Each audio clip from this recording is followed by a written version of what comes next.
Today we're going to be talking about Anarchy in the Spider-Verse movies, particularly focusing on the second installment, Across the Spiderverse.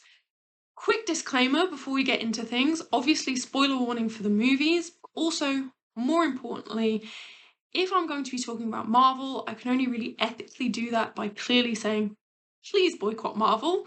Don't pay to see their movies, don't buy merch from them, cancel your Disney Plus subscription if you have one. None of us are free until all of us are free, so boycott Marvel as a company owned by Disney, which is financially supporting Israel, and Marvel specifically for acting as a part of the media propaganda machine to normalise the Israeli occupation.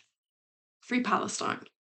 The obvious place to start with Anarchy and Across the Spiderverse is the character Hobie Brown, aka Spiderpunk, who is canonically an anarchist, demonstrated at face value by his Britpunk aesthetic, complete with anarchy as order symbol on his jacket, and his quippy anti-capitalist, anti-authoritarian one-liners. He's rebellious, free-spirited, and really fun to watch, and I wondered whether to folks watching the film who are not anarchists, if Spiderpunk comes across like a caricature of what a screenwriter thinks anarchy is, or whether it hits deeper than that. I haven't seen all that much online discussion about Spiderpunk as anarchist representation, which is part of why I felt so driven to make this video. But from my perspective as an anarchist, Hobie's anarchy comes across as deeply rooted within actual anarchist principles and is a surprisingly nuanced, understanding, and joyful portrayal of an anarchist character in a society where there is very little representation of anarchists on screen and a lot of misrepresentation of what the word anarchy even means. Whenever I hear the word anarchy in a movie or TV show, it's almost always just a shorthand way of saying chaos and implying a kind of dangerous lawlessness where anarchists are a danger and they want to hurt other people. It isn't an accident that these kinds of portrayals of false anarchy come up so much, because anarchy as an idea is so natural to us as humans that for those who want to seize authority, to exploit others, to hoard wealth, for them to be able to carve out a place for themselves, we all need to be deprogrammed from what we think of as fair and scared into the idea that somehow things could be so much worse than capitalism. If media was actually showing what anarchy means and how anarchy might look, probably a lot of people would be pretty won over, because really, who doesn't want everyone to have what they need to survive in this world? Unless you're some kind of supervillain. The kind of chaos that you might think of in relation to anarchy is about tearing down oppressive systems that are exploiting people and making life on our planet unlivable. And it's not like politicians and billionaires are going to just decide to give up their power and wealth because of empathy and it being the right thing to do to enable everyone to thrive. The level of violence necessary to keep enforcing the capitalist hierarchical system that we have now is orders of magnitude more than even the most violent of insurrections. But we're conditioned to view that kind of ordered violence as peace, even if it's killing poor people, racialized people, queer people, disabled people. The very basic meaning of anarchy is just no rulers. So people would have control over their own lives, removing the domination and coercion of states and governments, and cooperating together to provide for our collective needs. Destruction and creation are two sides of the same coin. You can't create the anarchist utopia that you want to live in without destroying the structures of power that exist now, because they can't coexist. I don't think that it's a coincidence or accident that when Hobie is first mentioned by Gwen as her and Miles are swinging through the city, they are above a community garden, setting the stage in a subtle way that the writers understand anarchy is just as much building something new as it is destroying the systems of power that are already in place, which is rare. I can't really think of other popular media that understands this softer, more nurturing side to anarchy. While Hobie is introduced in a way that puts him slightly within an antagonistic role in relation to Miles, seemingly starting a jealous love triangle trope between him, Miles, and Gwen before he's even shown on screen, and he could be read as somewhat cliche in his strong punk aesthetic and detached coolness, his real heroic strength is as someone who is able to bypass his own ego and be a nurturing figure to those around him who need it. At first, it seems as though Miles will be at odds with Hobie because he seems to be at least somewhat jealous of Gwen being friends with Hobie, Our first real introduction to Hobie is him smashing through a force field that Miles is attempting to break using a new power that he's having to channel, and he seems to feel vulnerable and insecure about trying that. Hobie blasts into the scene, and suddenly everything is about introducing him with flashy punk style graphics and a lot of what could be read as bravado.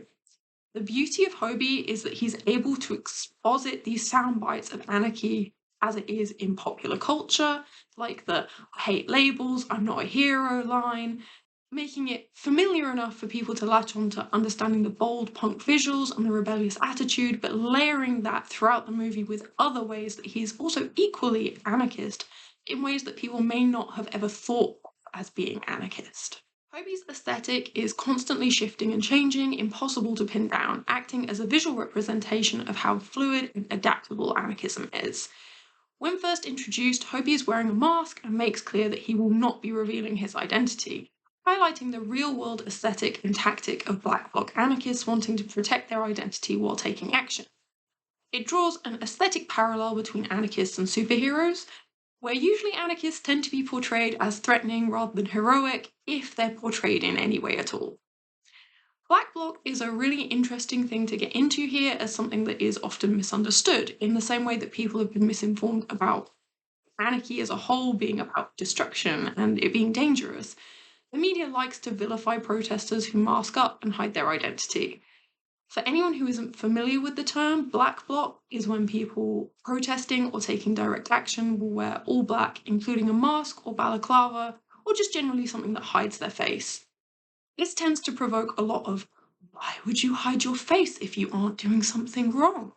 What do you have to hide?" kind of discourse from people who don't understand it, or who do understand it but don't want people to wear masks.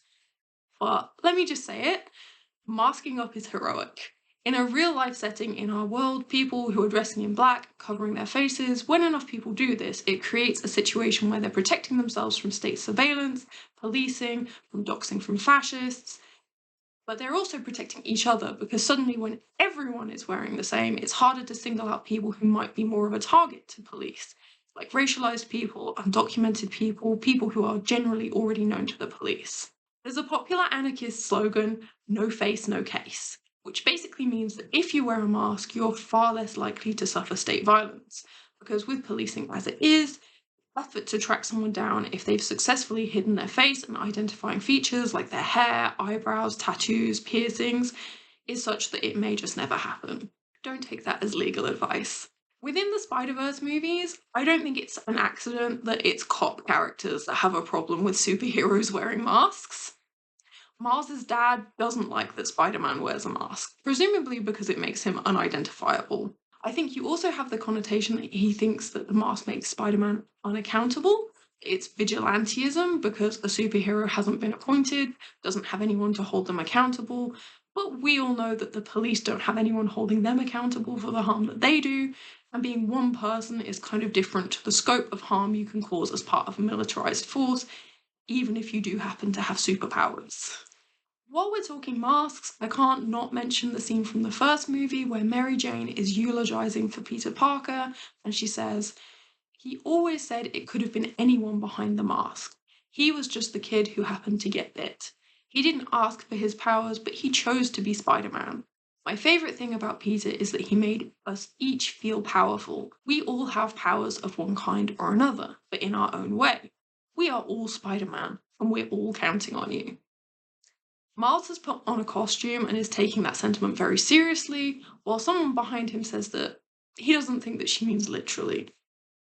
I think that she does mean literally.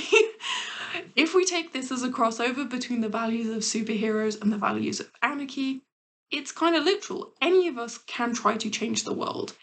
It may be that Miles has just got his powers, so particularly he is the calling, but it should feel like a call to all of us. It just takes our determination and commitment to wear the mask to make the changes that we want to see in the world. Miles closes the film by saying anyone can wear the mask. You can wear the mask. If you didn't know that before, I hope you do now.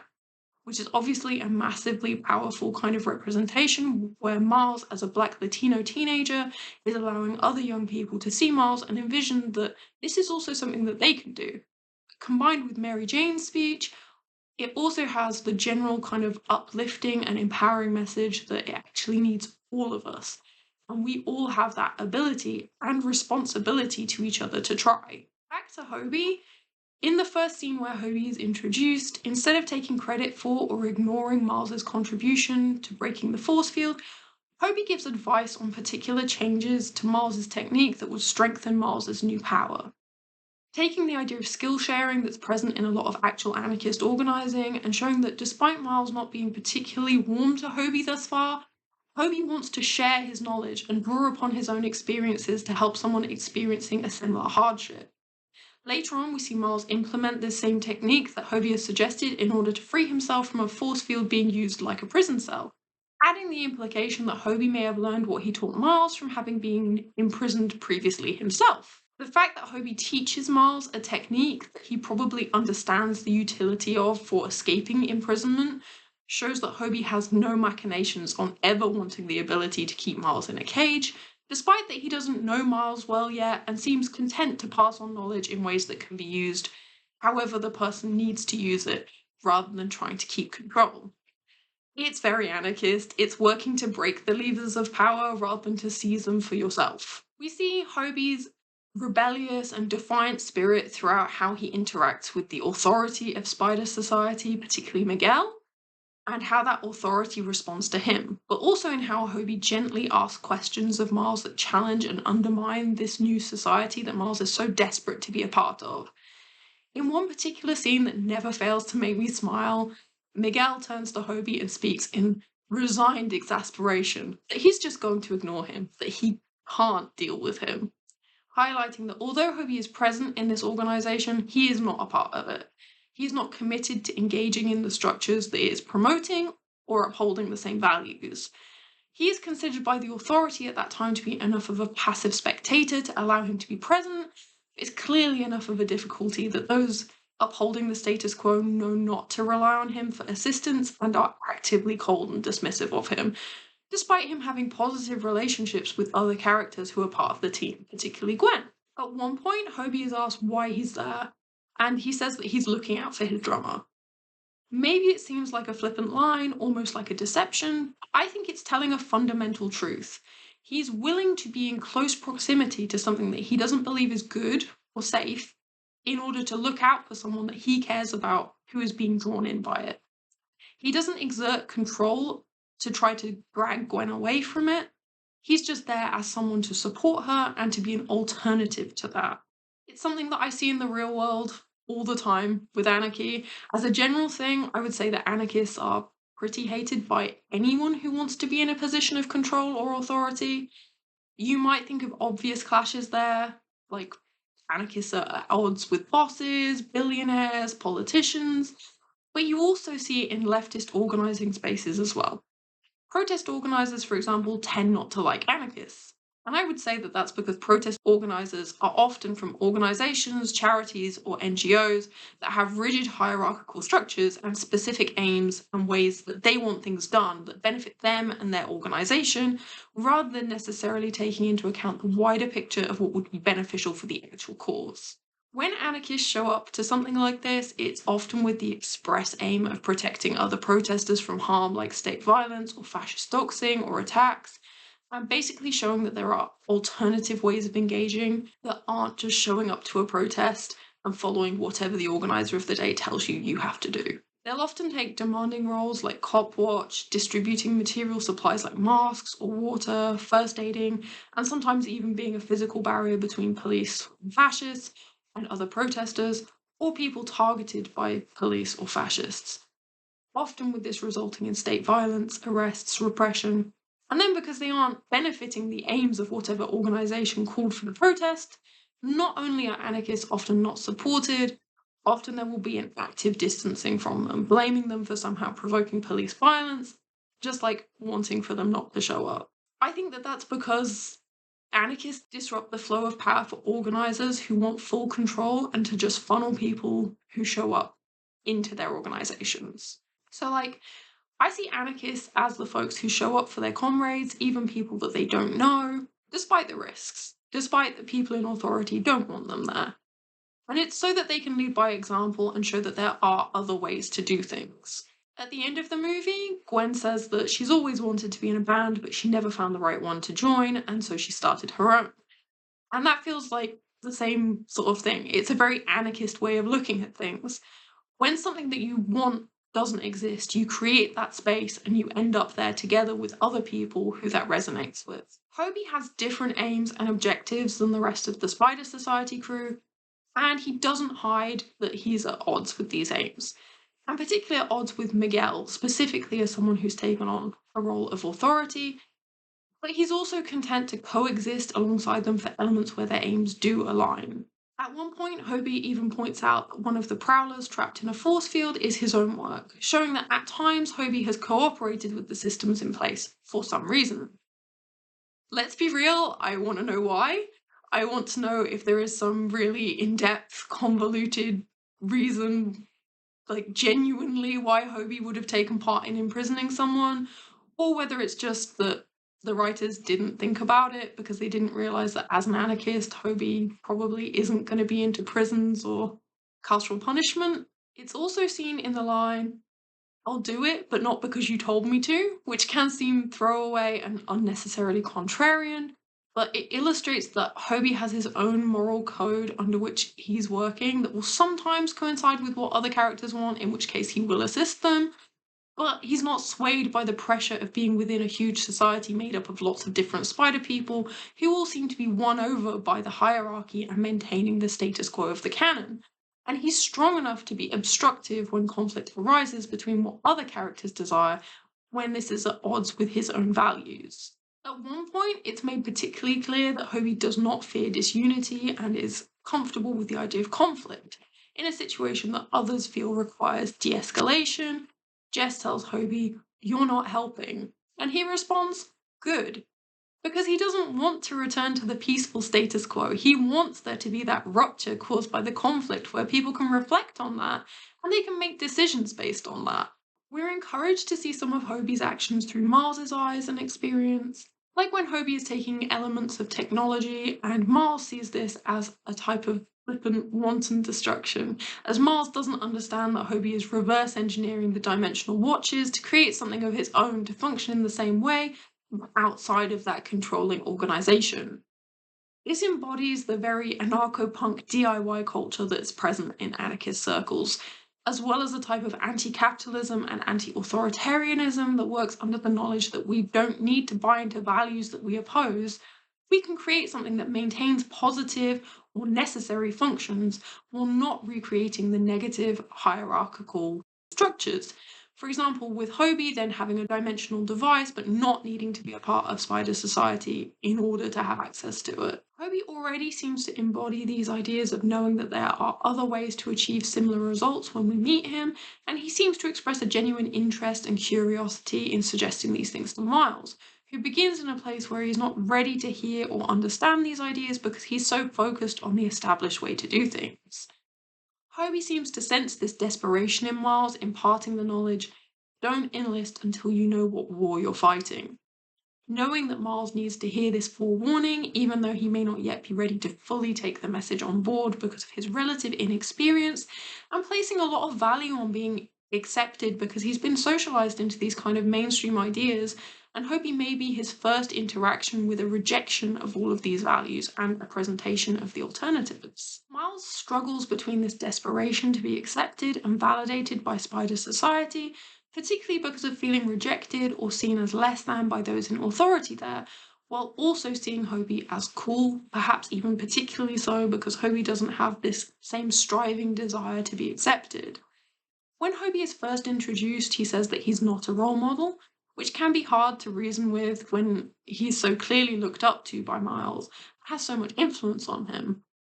It's a story of mentorship, but within the anarchist tradition of mutual aid, solidarity, not charity, where the relationship is not top down and doesn't have the problematic hierarchy or the moral judgment often present in a role model.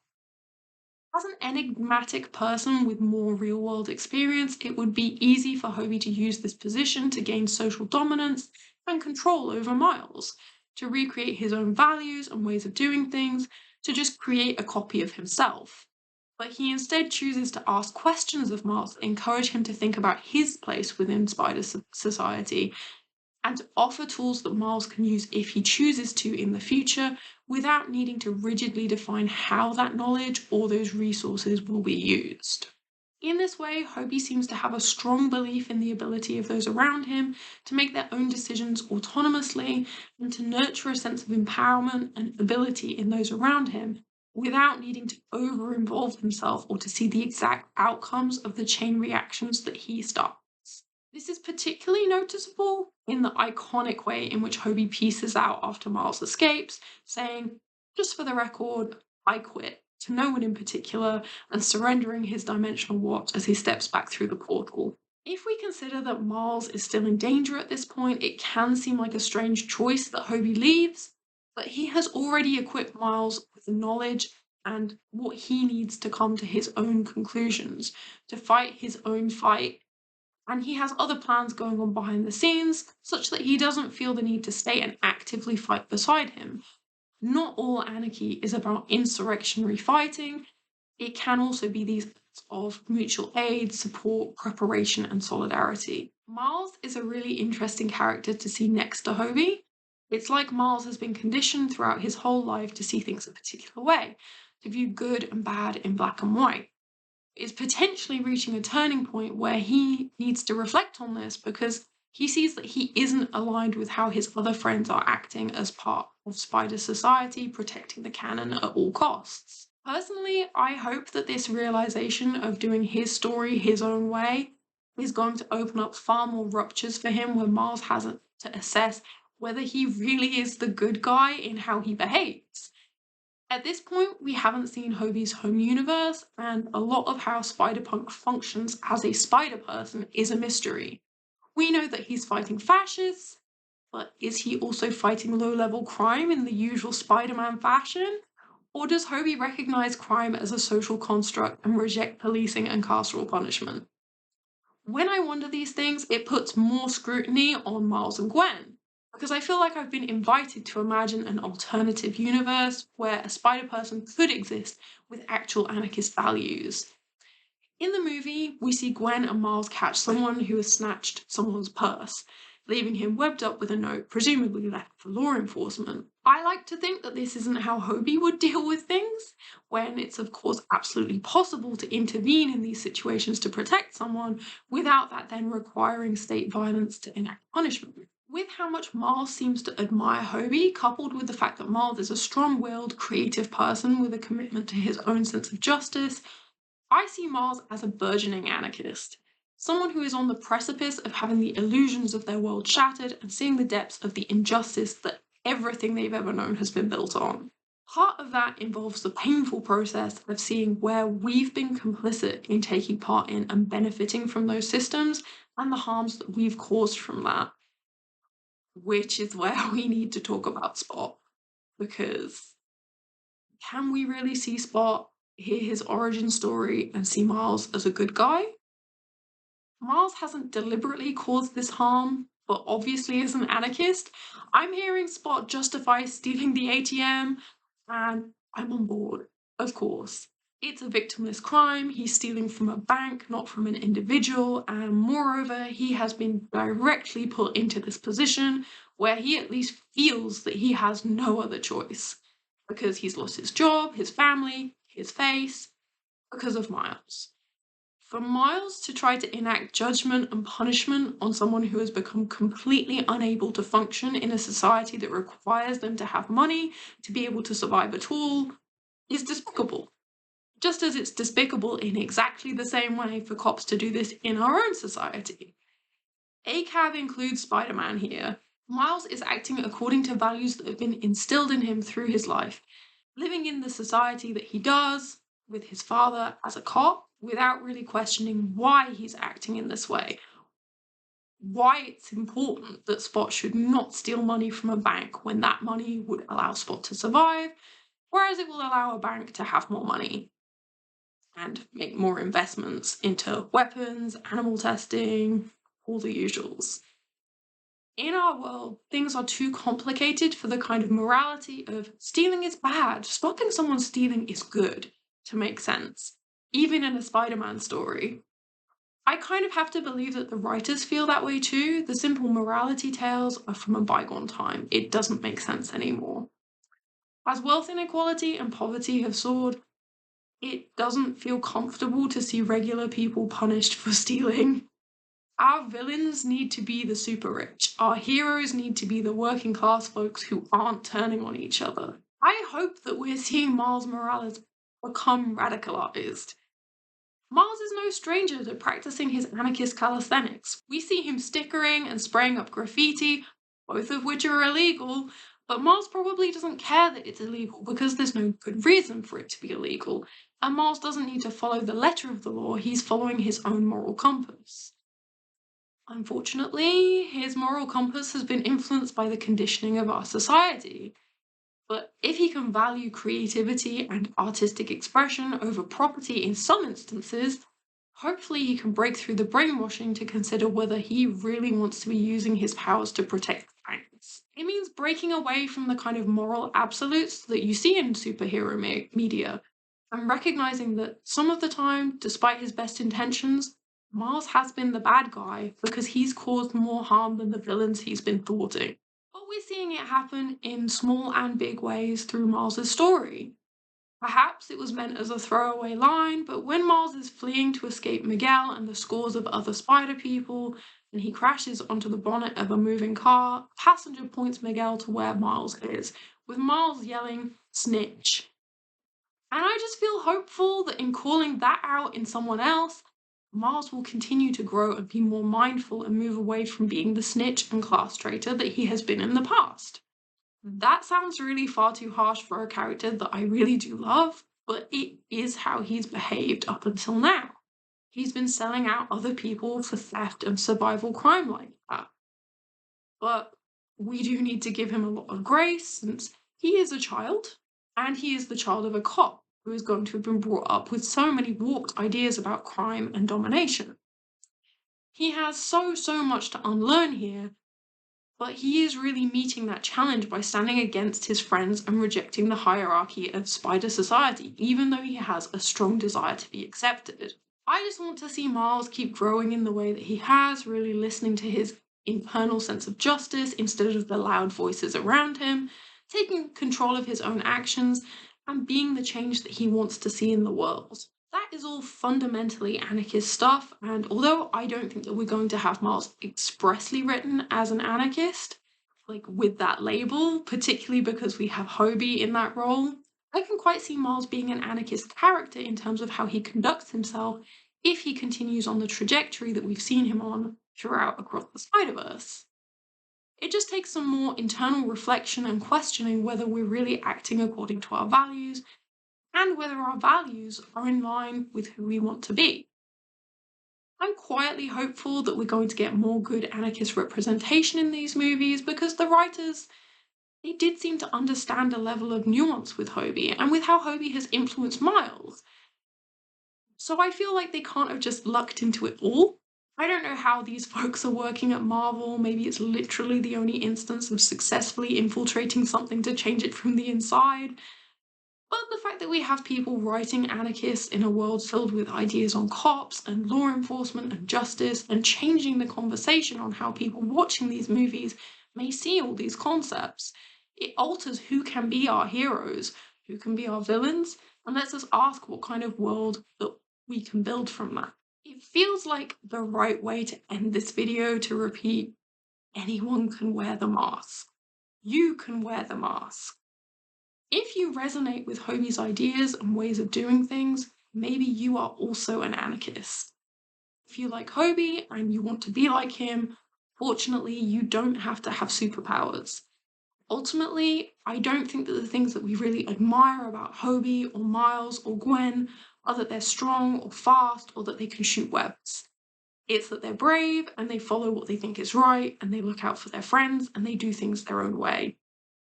If you want to find out more about Anarchy, I'm going to link some of my favourite anarchist creators in the description, and I encourage you to find out about and start practicing anarchist calisthenics, join or start your local mutual aid network or free shop, write to someone in prison, create some subversive art and get it out into the world. So, whatever you do, until next time, don't get captured, and see you in the next one. Wink.